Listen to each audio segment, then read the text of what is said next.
আমার দলের আমার আমিরের ডিসিশন চূড়ান্ত ডিসিশন। আমাদের যাকে প্রার্থী দেবে, আমি আমার ইসলামী আন্দোলনের জালকাঠি 2 আসনের হাত পাখার প্রার্থী হিসেবে আমার আমির যে নির্দেশ দেবেন, আমি এখন যেভাবে আমার কাজ করতেছি, ঠিক ব্যতিক্রম কিছু হলে আমি সেইভাবে চাইতে আরো বেশি কাজ করব। ঠিক একই সাথে আমার কথা হচ্ছে একই, যে যেহেতু আমাদের উভয়েরই নিয়তের পরিশুদ্ধতা এবং বিশুদ্ধতা আছে, ইনশাআল্লাহ আমাদের লক্ষ্য উদ্দেশ্য হচ্ছে একমাত্র আল্লাহর সন্তুষ্টি এবং মানুষের সেবা।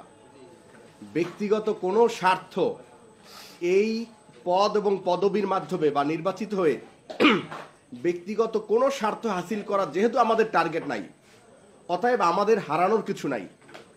আমাদের টার্গেট আল্লাহর সন্তুষ্টি। যিনি প্রার্থী হবেন তার পক্ষে কাজ করাই হচ্ছে আমাদের দায়িত্ব।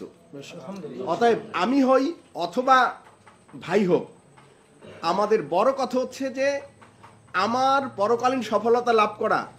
বরং আমি এইটুকু মনে করি যে ওই জায়গায় তার জন্য কঠিন যিনি প্রার্থী হবেন, বরং তার জন্য সহজ যিনি প্রার্থী হবেন না।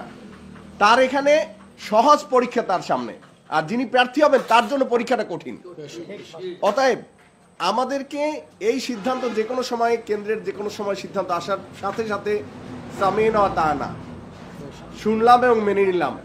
1 সেকেন্ড লাগবে না আমার আমিরের পক্ষ থেকে নির্দেশ আসার পরে 1 সেকেন্ড লাগবে না আমার কাজ বন্ধ করে ওনার পক্ষে কাজ শুরু করা, অ্যাজ ইট ইজ। আর উনি যেটা বলেছেন আলহামদুলিল্লাহ একই আমরা মনে করি, যে উনিও যদি কেন্দ্রের সিদ্ধান্ত আমার অনুকূলে আসে, সেটা তো ভাই বলে দিয়েছেন যে আমরা মনে করি প্রত্যেক দলের কর্মীদের লক্ষ্য উদ্দেশ্য যদি একই, অতএব এই লক্ষ্যেই আমরা কাজ করতে চাই।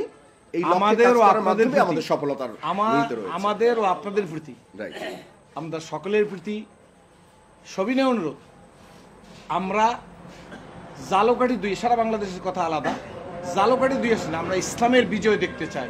আলহামদুলিল্লাহ, যে করিয়াই হোক আমাদের কোনো কথা নাই, আমরা ইসলামের পক্ষের শক্তি জালকাঠি 2 আসনে এমপি হতেই হবে ইনশাআল্লাহ।